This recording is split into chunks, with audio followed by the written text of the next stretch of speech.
మన రక్షకుడును ప్రభు అయినటువంటి యేసుక్రీస్తు నామమున ఈ యొక్క కార్యక్రమాలు చూస్తున్న మీ అందరికీ కూడా నా హృదయపూర్వకమైన వందనాలు తెలియజేస్తూ ఉంటున్నాం. ప్రియులారా, ఈ యొక్క కార్యక్రమాలు మీకు ఆశీర్వాదకరంగా ఉంటే మీ యొక్క అభిప్రాయాలు మాకు తెలియచేయండి.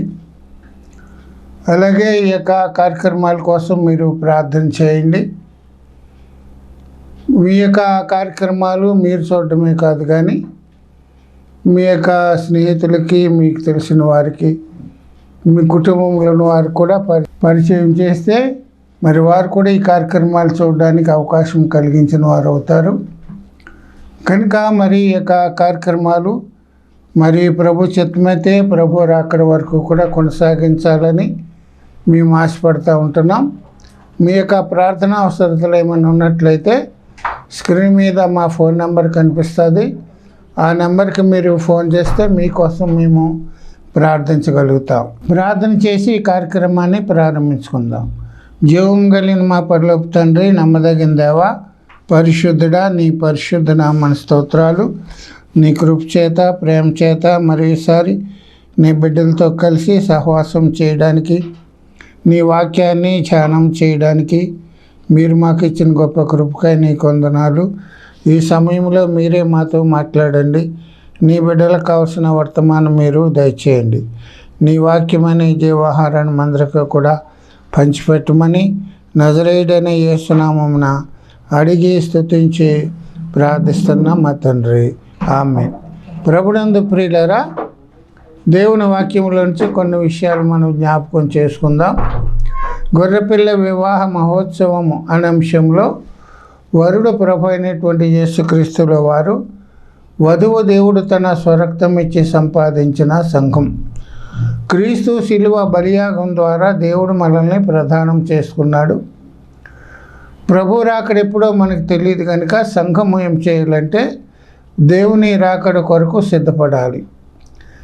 కనుక వ్యక్తి సిద్ధపడాలి, కుటుంబం సిద్ధపడాలి, సంఘం సిద్ధపడాలి.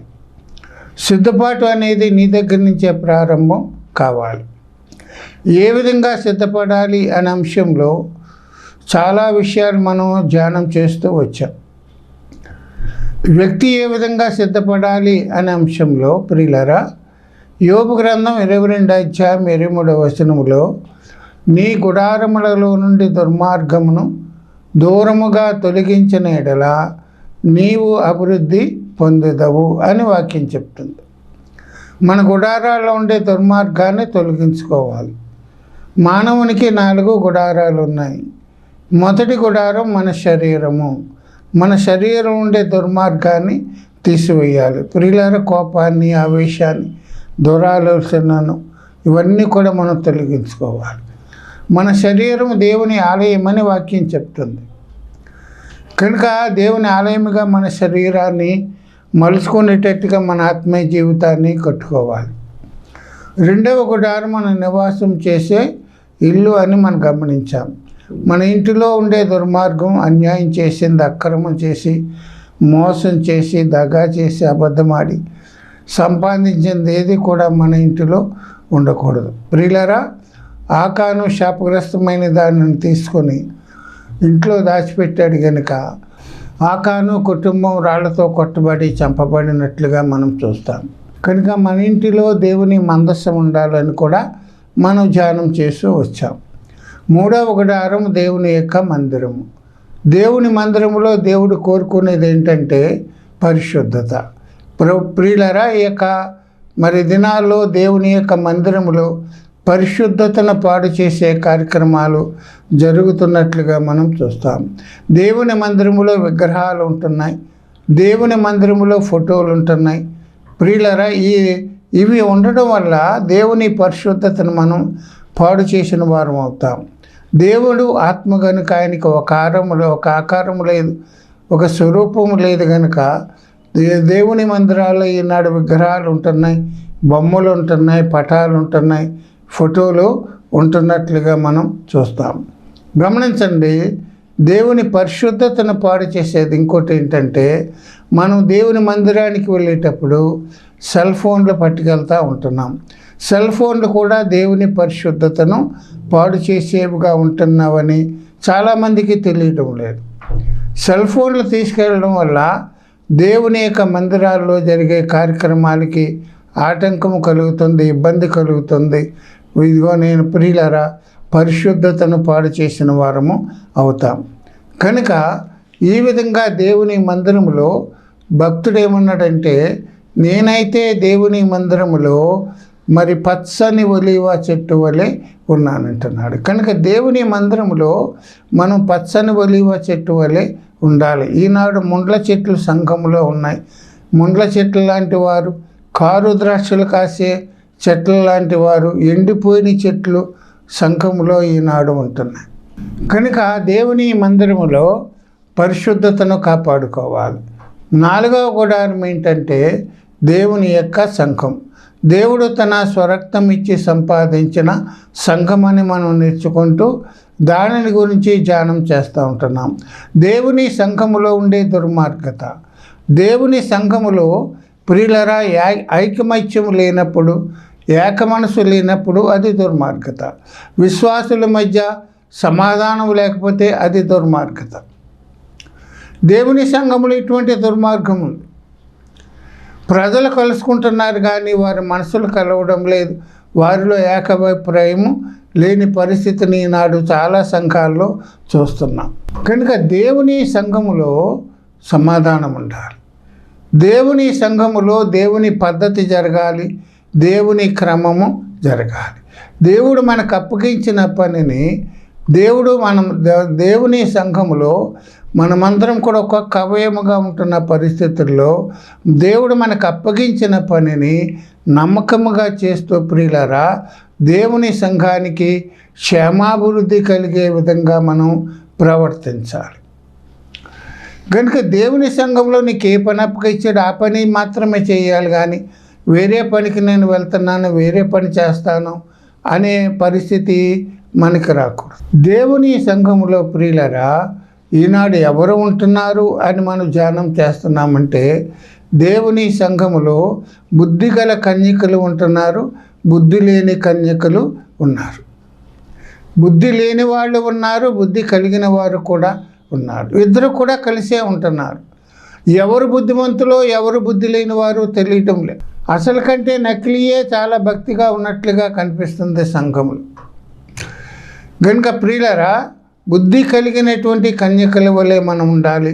పెండ్లి కుమారునితో పాటు పెండ్లికి ఎందుకు వెళ్ళినటువంటి ఆ యొక్క గుంపులో మనం ఉండాలి. కనుక మన భక్తి జీవితాన్ని మనం కట్టుకోవాలి. ఏ విధంగా కట్టుకోవాలంటే బుద్ధి కలిగిన కన్యకలాగా మనం భక్తి జీవితాన్ని కట్టుకోవాలి. వారికి ముందు చూపు ఉంది, ఒక గురి ఉంది, ఒక లక్ష్యం ఉంది. వారికి ప్రియులారా తగిన సిద్ధపాటు ఉంది. ముందు ఏది అవసరమో అది తెలుసుకొని ఆ నూనెను తీసుకుని వెళ్ళడం ద్వారా వారి దివిటీలు ఆరిపోకుండా పెండ్లి కుమారునితో పాటు పెండ్లి విందులోనికి వెళ్ళారు. బుద్ధి లేని కన్యకలు నూనె తీసుకువెళ్ళాలని తెలిసి కూడా తీసుకువెళ్ళలేదు. వారి దివిటీలు ఆరిపోయినాయి. మరలా వెనక్కి వచ్చారు, కొనుక్కొని వెళ్ళారు. ఈలోపుటే తలుపు మూయబడింది. ఈనాడు బుద్ధి కలిగిన కన్యకలుగా మనం ఉండాలి.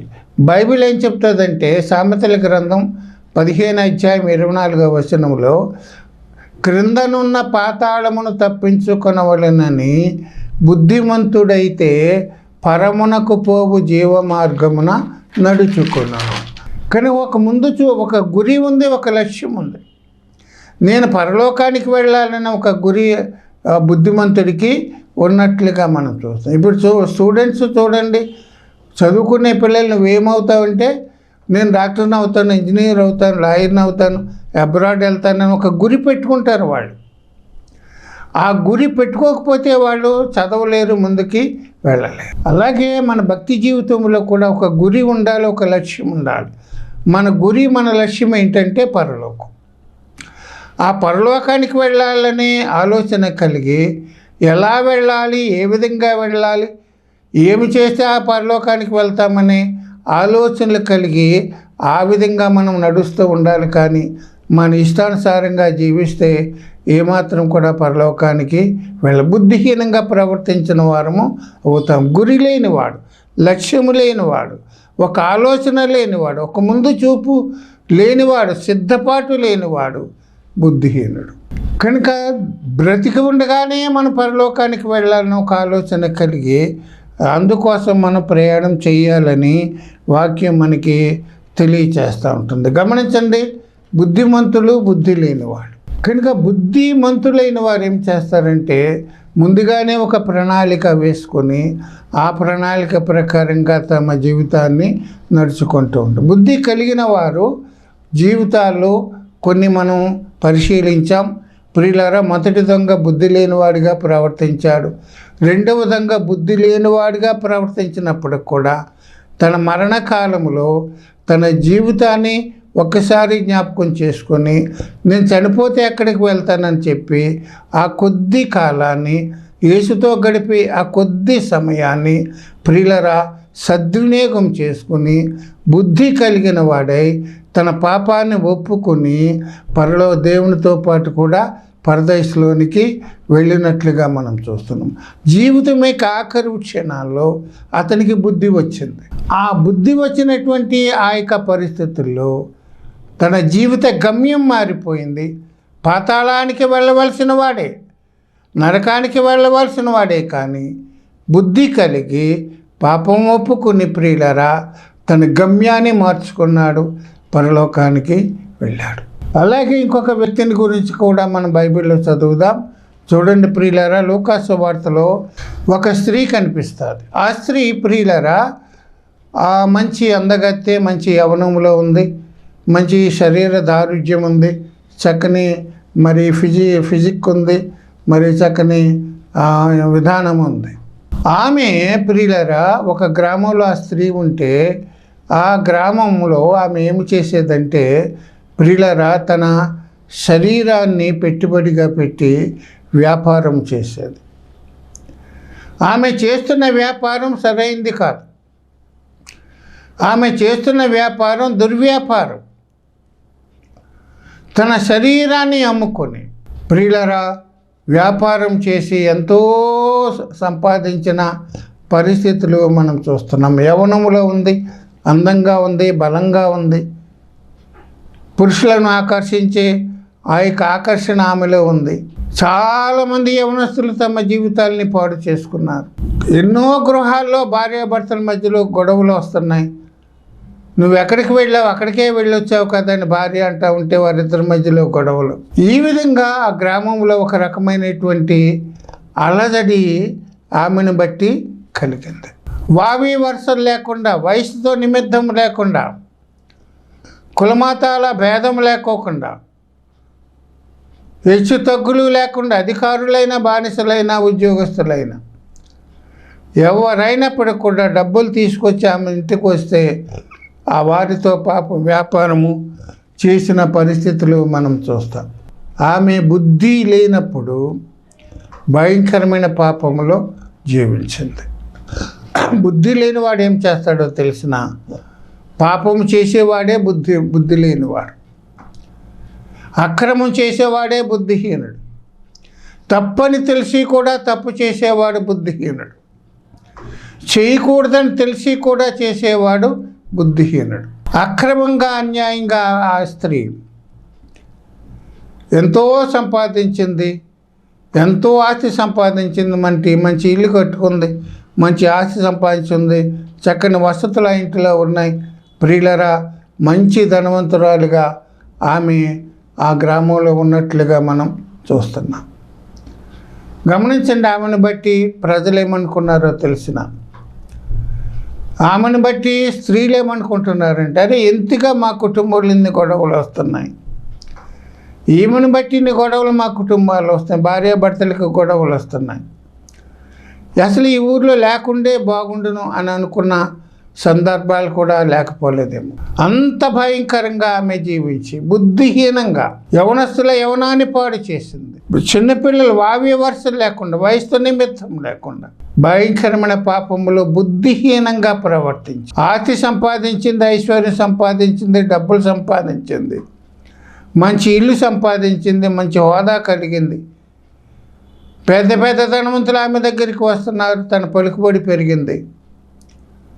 ఇన్ని ఉన్నప్పటికి కూడా ప్రియులారా, ఆమె అనుభవించడానికి అన్నీ ఉంది కూడా, దేనికి లోటు లేకపోయినప్పటికి కూడా ఆమెకు ఒక లోటు ఆమెకు కనిపించింది.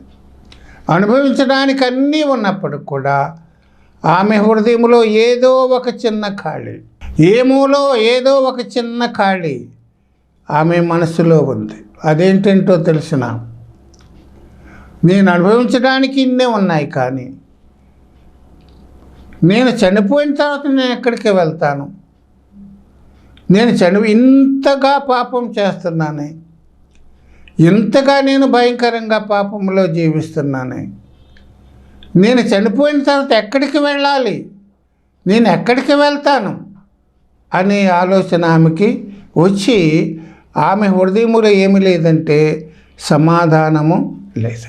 ప్రియులారా, ఆమె జీవితంలో జరిగిన సంగతి ఏంటంటే, ఆమె యేసయ్యను గురించి విన్నది, ఆయన చెప్పిన బోధనల గురించి విన్నది, ఆయన ఏ స్థలాల్లో ఏమి చేశాడో ఆయన గురించిన సంపూర్ణమైన సమాచారము ఆమె దగ్గర ఉంది. అయితే ఆయనను కలుసుకోవాలి అనే ఆలోచన కలిగిన పరిస్థితులు ఆమె జీవితంలో చూస్తాం. గమనించండి, ఆయన బోధలు విని ఆమె ఏమనుకుందంటే, నాకు సమాధానము లేదు, నేను చేసిన పాపాలకి నేను శిక్ష అనుభవించాలి, పాపం వలన వచ్చే జీతం మరణమని యేసయ్య చెప్పాడే. ఒకవేళ నేను చనిపోతే ఎంత ఆస్తి సంపాదించినప్పుడు కూడా నేను మరణానికి వెళ్ళిపోతానే, నాశనానికి వెళ్ళిపోతానే, ఆ పాతాళంలోకి వెళ్ళిపోతానని చెప్పి ఆమె చాలా మదన పడుతుంది. ఎవరు నన్ను విడిపిస్తారు? ఈ భయంకరమైన పాపం నుండి నన్ను ఎవరు విడిపిస్తారు? ఈ పాతాళంలో నుండి నన్ను ఎవరు విడిపిస్తాడు? నా పాపాలకి క్షమాపణ దొరుకుద్దా? నా పాపాలు క్షమించే వాడెవరైనా ఉన్నారా? నాకు రక్షణనిచ్చి నాకు సమాధానాన్నిచ్చేవారు యేసయ్య తప్ప ఎవరూ లేరు. ఆయన నేను కనుగొనాలి, ఆయన దగ్గరికి వెళ్ళాలని చెప్పి ఆయన రాక కోసం ప్రియులారా ఎంతగానో ఎదురు చూస్తున్న పరిస్థితులు ఆమె జీవితంలో ఉన్నాయి. ఆమెలో పరివర్తన వచ్చింది. నేను చనిపోతే నేను ఎక్కడికి వెళ్తాను? నా గమ్యమేంటి? నా లక్ష్యమేంటి? ఈ భూలోకంలోనే ఇంతగా నేను ఉన్నాను, చనిపోతే నేనేమైపోతాను? పాతాళంలోకే కదా నేను వెళ్ళేది. ఎవరు తప్పిస్తాను నన్ను? ఆ పాతాళం నుండి ఎవరు నన్ను తప్పిస్తారు? ఈ పాపం నుండి నన్ను ఎవరు విడిపిస్తారు? నన్ను ఎవరు క్షమించగలుగుతారని చెప్పి, యేసయ్య తప్ప ఎవరు కూడా నన్ను క్షమించలేరని చెప్పి ఆయన రాక కోసం ప్రియులారా ఎదురు చూస్తున్న పరిస్థితులు మనం చూస్తున్నాం. కనుక ఇప్పుడు ఆ స్త్రీ విషయంలో బుద్ధి లేనప్పుడు భయంకరమైన పాపంలో జీవించింది. బుద్ధి లేనప్పుడు పాపములో జీవించింది, పాపములోనే తన జీవితాన్ని కొనసాగించింది. ఇప్పుడు తన జీవితం గురించిన ఆలోచన వచ్చింది, ఇప్పుడు బుద్ధి కలిగి ప్రవర్తి. వాక్యం ఏం చెప్తుందంటే ప్రియులరా, లూకాసు సువార్త 7వ అధ్యాయంలో 36వ వచనంలో, పరిసయ్యులలో ఒకడు తనతో కూడా భోజనము చేయవలెనని ఆయనను అడిగాను. ఆయన పరిసయ్యుని ఇంటికి వెళ్ళి భోజన పంక్తిని కూర్చుండగా ఆ ఊరిలో ఉన్న పాపాత్మురాలైన ఒక స్త్రీ యేసు పరిసయ్యుని ఇంట భోజనమునకు కూర్చున్నాడని తెలుసుకొని, ఆ గ్రామంలో ఉండే పరిసయ్యుడు ఒకడు యేసయ్యను భోజనానికి పిలిచాడు. అయ్యా, మీరు ఈ పూట నా ఇంటికి రావాలి, భోజనం చేయాలని యేసయ్యను పిలిచినప్పుడు ప్రియులరా, ఆ గ్రామంలో ఉండే పరిసయ్యుడు యేసయ్యను పిలిచాడని చెప్పి ఆమె ఆ విషయము తెలుసుకుని, ఇవాళ నేను యేసయ్యను కలవాలి, యేసయ్య మా ఊరు వచ్చాడు, మా గ్రామం వచ్చాడు, నా దగ్గరికే వచ్చాడు, నేను ఎలాగైనా యేసయ్యను కలవాలి, నా సమస్య నుండి బయటికి రావాలి, నా పరిస్థితుల నుంచి నేను బయటికి రావాలి, ఏ విధంగానైనా ఈరోజు ఆయన్ని కలవాలని చెప్పి ప్రియులరా యేసయ్య వచ్చాడని తెలుసుకొని ఆ సీమోని ఇంటి దగ్గరికి వెళ్ళినట్లుగా మనం చూస్తాం. ఆమెలో ఒక తపన ఉంది, ఒక ఆసక్తి ఉంది. ఈ యేసయ్య మరలా మా ఊరు వస్తాడో లేదో నాకు తెలియదు. మరలా యేసయ్యని కలిసి అవకాశం ఉందో నాకు ఉంటుందో లేదో నాకు తెలియదు. నా పాప స్థితిని గురించి యేసయ్యకు తెలియచేసి నన్ను తప్పించేవాడు యేసయ్య దగ్గరికి వస్తే ఆ వచ్చిన అవకాశాన్ని నేను సద్వినియోగం చేసుకోవాలని ఒక పట్టుదల ఆమె కలిగి ఉన్నట్లుగా మనం చూస్తాం. తన జీవితంలో గొప్ప మార్పులు వచ్చే దినమది. తన సమస్యలకు, తన యొక్క ఆలోచనలకు ఒక పరిష్కారం, ఒక సొల్యూషను దొరికే పరిస్థితి అది. కనుక ఆమెకు సమాధానం వచ్చే ఆ దినాన్ని యేసయ్య నన్ను దగ్గర ఒప్పుకుంటాను, నా పాపాలన్నీ కూడా ఒప్పుకుంటాను, యేసయ్య నన్ను క్షమిస్తాడని ఆమె ఒక పట్టుదల కలిగి ఆయన దగ్గరికి వెళ్ళినట్లుగా మనం చూస్తాం. ఆమె యేసయ్య గూర్చి విన్నది. వాక్యం ఏం చెప్తుందంటే వినుట వలన విశ్వాసము కలుగును. ఆ విశ్వాసం ఏం చేసిందంటే క్రియలలోనికి నడిపించింది. యేసయ్య ఆ ఊరు వచ్చినాడని తెలుసుకుని యేసయ్య దగ్గరికి వెళ్ళడానికి ప్రయత్నించింది, యేసయ్య దగ్గరికి వెళ్ళింది. ఈ మాటలు వింటున్న నీవు ప్రియులారా, యేసయ్య గురించి వింటున్నాం, యేసయ్య గురించి నువ్వు ఎన్నో విషయాలు నువ్వు తెలుసుకుంటున్నాం. కానీ యేసయ్య మీ ఊరు వచ్చాడని తెలిసి యేసయ్య దగ్గరికి నువ్వు ఎప్పుడైనా వచ్చావా అనేది మనం గమనించాలి. మీ ఊర్లో సువార్త సభలు జరిగితే నువ్వు వెళ్ళడానికి ఇష్టపడుతున్నావా? యేసయ్య సువార్తను వినడానికి నువ్వు ఇష్టపడుతున్నావా? గమనించండి, మీ ఊర్లోనే జరుగుతుంది కానీ నువ్వు వెళ్ళవు. కారణం ఏంటంటే కొంతమంది సంఘ కాపరులు ఏం చేస్తారంటే వారి యొక్క విశ్వాసుల్ని తమ పరిధిలోనే ఉంచుకొని మీరు ఏ సంఘానికి వెళ్ళకూడదు, ఏ బోధలో వెళ్ళకూడదు, ఏ మీటింగ్కి మీరు వెళ్ళకూడదు అని ఆ వారి యొక్క విశ్వాసుల యొక్క పరిధిని కట్టుబాటు చేస్తారు. మీరు ఏ బోధలకి మీరు వెళ్ళకూడదు, ఏ సభలకి మీరు వెళ్ళకూడదు అని విశ్వాసుల్ని కట్టుబాటు చేస్తూ ఉంటారు. గమనించండి, వారికే పరిమితం చేసుకుంటారు, వారి బోధలకే పరిమితం చేసుకుంటారు, వారి మందిరానికే పరిమితం చేసుకుంటారు, వారి సంఘానికే పరిమితం చేసుకుంటారు. అంటే నూతిలో కప్పలాగా వారు ఇంకా బయటికి ఎక్కడికి వెళ్ళకూడదు. ఇదే భక్తి, ఇదే వాక్యం, ఇదే సహవాసం, ఇంకా బయట సహవాసాలు ఏమి కూడా మంచివి కాదు అన్నట్టుగా వారిని నూతిలో కప్పలాగా అదే పరిధిలో ఉంచుతారు. ఒకవేళ వెళితే ప్రియులరా మరి మా సంఘానికి దూరమైపోతారేమో, మా సహవాసానికి దూరమైపోతారేమని భయం. ఇది మొదటి కారణం. నువ్వు నీ గ్రామంలో సువార్త సభ జరిగితే వెళ్ళకపోవడానికి కారణం ఏంటంటే మొదటిగా నీ సేవకుడు కారణం.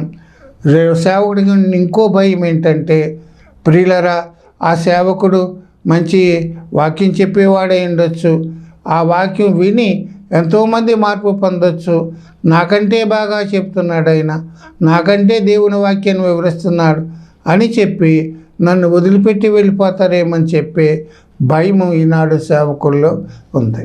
ప్రియులారా, దేవుడు ఎవరికి ఏ తలాంతు ఇచ్చాడో ఆ తలాంతును వాళ్ళు ఉపయోగించుకుంటారు. ఒకరికి తక్కువగా 5 తలాంతులు ఇచ్చాడు, ఒకటికి 2 తలాంతులు ఇచ్చాడు, ఒకటికి 1 తలాంతే ఇచ్చాడు. 2 ఉన్నవాడు అసూయ పడలేదు 5 ఉన్నవాడి మీద. ఆ విధంగా దేవుని సేవకులు ఉండాలని దేవుని వాక్యం మనకి చెప్తుంది. మూడో విషయం ఏంటంటే ఈనాడు చాలామంది ఏమనుకుంటున్నారంటే ఆ సభ, ఆ మీటింగ్లు వేరే డినామినేషన్లు పెట్టారు, మనం ఎందుకు వెళ్ళాలి, ఆ సంఘ సిద్ధాంతాలు వేరు, ఆ సంఘ యొక్క పరిస్థితులు వేరు, ఆ సంఘంలో వాక్యం వేరు, మనం ఎందుకు వెళ్ళాలి అనే ఆలోచనతోటి ఈనాడు ప్రియులరా మరి సభలకు వెళ్ళని పరిస్థితిని మనం చూస్తాం. నీ గ్రామంలో జరిగే సువార్త సభకు నీ ప్రోత్సాహం ఉండాలి, నీ సహకారము ఉండాలి. ఏ వాక్యం చెప్తున్నావు, ఎవరు చెప్తున్నప్పటికి కూడా అది నీకు పరిమితం కాదు. కానీ ఒక సువార్త సభ ఊర్లో జరుగుతుందంటే అది అన్యులైన వారికి సువార్త అందించబడడం ద్వారా అనేక మంది రక్షించబడడానికి ఆ దైవజనుడు ప్రయాసపడి ఖర్చు పెట్టి దూర ప్రాంతం నుండి దైవజనుడు తీసుకొచ్చి వాక్యం చెప్పిస్తే నీవేవేవో కారణాలు చెప్పి ఆ సేవకునికి సహకరించకుండా, ఆ సేవకుని ప్రోత్సహించకుండా మళ్ళా విమర్శలు చేస్తున్న సేవకుల్ని మనం చూస్తాం. యేసయ్య మీ ఊరు వచ్చాడంటే నువ్వు వెళ్తున్నావా? చూడండి, పాపాత్మురాలు యేసయ్య మా ఊరు వచ్చాడు, మా గ్రామం వచ్చాడు, మా వీధిలోకి వచ్చాడు, మా ఇంటి పక్కకే వచ్చాడని చెప్పి ఆ యొక్క స్త్రీ ఏం చేసిందంటే అన్నీ కూడా సిద్ధపాటు చేసుకుని ప్రియులారా ఆ సీమోను ఇంటికి వెళ్ళినట్లుగా మనం చూస్తాం. కారణం ఏంటో తెలిసిన, ఆమె ఏమైతే కావాలని కోరుకుంటుందో, తన జీవితంలో ఏదైతే ఆశిస్తుందో, ఇహలోక సంబంధమైనవన్నీ కూడా ఆమెకు ఉన్నాయి, కానీ ఆత్మ సంబంధమైనది ఆమెకి లేదు. సమాధానము లేదు, హృదయంలో సమాధానము లేదు, నెమ్మది లేదు, సంతోషము లేదు. ఆ సమాధానం ఇచ్చేవాడు మా గ్రామం వచ్చాడు, ఆ సంతోషాన్ని ఇచ్చే వ్యక్తి మా గ్రామం వచ్చాడు. ఆయన నేను కలుసుకోవాలి, నేను ఆశించింది ఆయన దగ్గర నుంచి పొందుకోవాలి, నా జీవితాన్ని ఆయనకి సమర్పించాలని చెప్పి ఆమె ప్రియులరా భయంకరమైన పాపంలో జీవించిన వ్యక్తి, బుద్ధిహీనంగా ప్రవర్తించినటువంటి ఆ స్త్రీ బుద్ధి కలిగి దేవుని దగ్గరికి వచ్చింది. బుద్ధి కలిగిన వారు ఏం చేస్తారంటే దేవుని దగ్గరికి వస్తారు, దేవుని కార్యాన్ని ప్రోత్సహిస్తారు, దేవుని కార్యానికి సహకరిస్తారు. బుద్ధి లేనివాడు అయితే నీ స్వార్థంతోనే నీవు ఆలోచన కలిగి ఉంటావు, కానీ బుద్ధి లేనప్పుడు పాపం చేసింది, బుద్ధి లేనప్పుడు తన ఇష్టానుసారంగా జీవించింది. ఇప్పుడు బుద్ధి కలిగి ప్రియులరా నేను పరలోకానికి వెళ్ళాలి, పరలోకానికి తెచ్చేవాడు యేసయ్య తప్ప ఎవరు కూడా లేరని చెప్పి, నేనే మార్గము నేనే సత్యమని చెప్పిన యేసయ్య దగ్గరికి ఆమె వచ్చింది. అది బుద్ధి కలిగిన వాళ్ళు చేసే పని. తాను మరణించకముందే ఒక గమ్యం కలిగి, ఒక గురి కలిగి జీవించిన విధానాన్ని మనం చూస్తాం. కనుక ప్రభు చిత్తమైతే మరలా వచ్చే వారం ఈమె గురించి మనం మరికొన్ని విషయాలు మనం జ్ఞాపకం చేసుకుందాం. దేవుడు ఈ మాటలు మన కోసం దీవించును గాక. ప్రార్థన చేద్దాం. జీవము కలిగిన మా పరలోకపు తండ్రి, నమ్మదగిన దేవా, పరిశుద్ధుడా, నీ పరిశుద్ధ నామన స్తోత్రాలు. నీ కృప చేత, ప్రేమ చేత ఇంతవరకు మాతో వివరంగా విస్తారంగా మాట్లాడారు. నీకు వందనాలు. విత్తబడిన వాక్యం కోసం ప్రార్థిస్తున్నాం.